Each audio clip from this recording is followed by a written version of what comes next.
Hey guys, short video. Just wanted to show you some of the tools I use to do some research while I'm looking at altcoins or I'm looking at Ethereum or Bitcoin. So, first tool, obviously, here pictured is Onchain FX. So, I use that mainly because of the awesome data they provide in terms of the filtering and the choosing columns. So here, this is kind of my setup I have. I have it by price in USD. The important columns that I use are definitely the 24-hour change versus Bitcoin.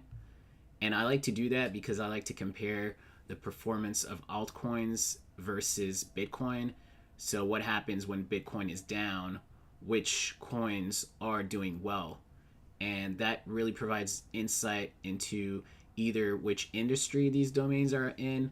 For example, Monero, I mean, it's performing slightly better than Bitcoin, but Bitcoin has been on a slump in the last few days. So it helps me understand why and what's going on, whether maybe the market has some confidence in privacy coins, or maybe in terms of gaming, game credits, for example, has a really good application, um, blockchain application that's smart. So I don't know. Like, pretty much I do research on the coins that are doing really well when Bitcoin is doing awful. Another thing I like to look at is the current market cap, the 30-day change versus USD. But especially as a developer, more on the technical side here, I like to check this box that says commits in the last 90 days for GitHub repo data.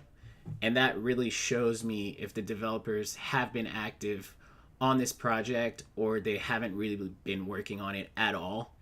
And usually, if they haven't really been working on it, I would assume that it's potentially a scam, or that the project has hit a blocker. And I would probably not invest in any project where developers have not put any work. Um, Daily movers. This is cool to look at here on the left of your screen. The top gainers, and then also the top losers.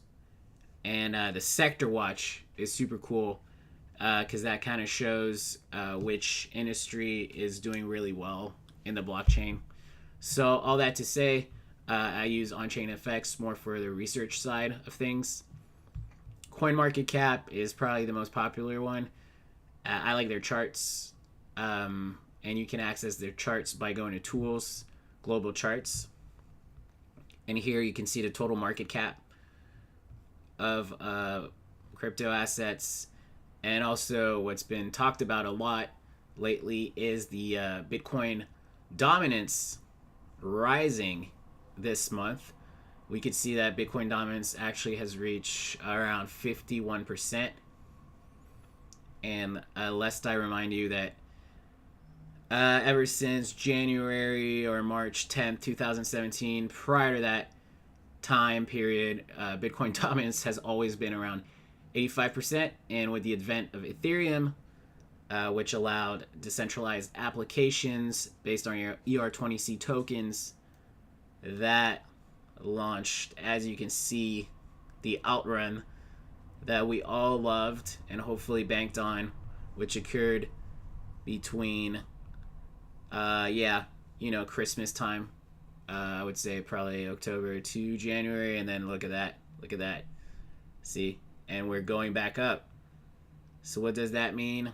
I don't know. I can do a video about it if you want to, but that's a subject for another day. And then, of course, Twitter. Surprisingly, I've always hated Twitter, but since I got in the crypto space, Twitter has provided me on some very valuable insight. A lot of people in the blockchain are extremely active on Twitter, so maybe I could share you a list of the people I follow.